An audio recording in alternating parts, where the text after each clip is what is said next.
In Philippians 4, 6 through 8, the Apostle Paul says, "Do not be anxious about anything, but in everything by prayer and supplication with thanksgiving, let your requests be made known to God. And the peace of God, which surpasses all understanding, will guard your hearts and your minds in Christ Jesus." Finally, brothers, whatever is true, whatever is honorable, whatever is just, whatever is pure, whatever is lovely, whatever is commendable, if there is any excellence, if there's anything worthy of praise, think about these things.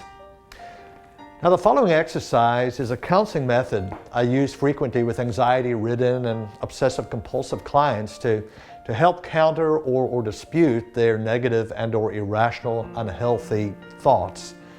The technique is simply called thought stopping, and it originates from cognitive behavioral therapy, CBT, and you'll need roughly about 10 to 15 minutes to complete the exercise. So here's a step-by-step outline for you to follow. Step number 1, get a pen and a paper and make a couple of columns, and at the left-hand column, write the following heading: unhealthy and unhelpful thoughts. Start by monitoring your bothersome and unnecessary thoughts and write down 3 or 4 negative or irrational thoughts that you tend to fixate on. I want you to condense these thoughts into a sentence or two for the sake of simplicity and clarity. Step number 2, now think of some healthy, accurate, and positive thoughts as replacements. And at the top of the right-hand column, write the following heading: positive thought replacements. Beside each negative thought in the worry column, jot down 3 such alternate or reframe thoughts in the right-hand column to counter each of the negative thoughts. These may include, among other things, demonstrating compassion and even serving others. Step 3, I want you to read the negative thoughts out loud one at a time and immediately follow up by reading the positive replacement sentences. Do it with conviction. Repeat the step until you have each of them committed to your memory. And this may be beneficial to tackle one negative thought at a time to simplify this process. Once you've memorized each of your positive replacements, proceed to the next step. Here's step 4.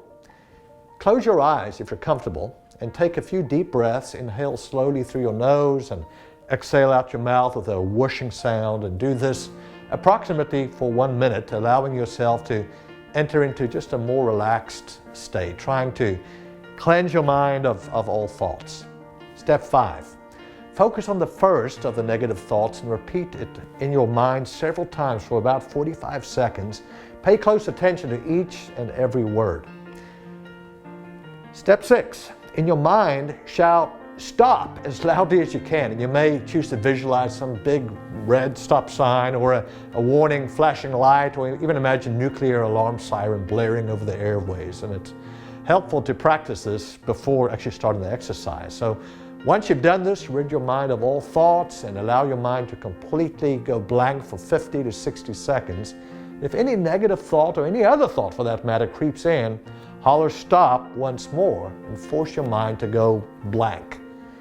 The goal here is to gain control over the negative thought. And once you've successfully managed to blank all thoughts out of your mind for roughly 1 minute, you'll be ready to move on to the next step. Step 7. Rehearse your positive replacement thoughts in your mind, repeating them with conviction a number of times in sequence, and do this for at least 90 seconds or so. I want you to allow these more rational and uplifting thoughts or ideas to supplant the negative, irrational thoughts. Repeat the entire process for each of the negative thoughts that have formerly plagued your mind, causing you anxiety and duress, and practice this technique about 2 times a day in a quiet place. You know, many counselees have reported to me that by using these thought-stopping methods, they've managed to gain greater control over their unhealthy, irrational, and often anxiety-provoking thought patterns. It's a liberating experience for them and can be for you too. So good luck. I hope it goes well.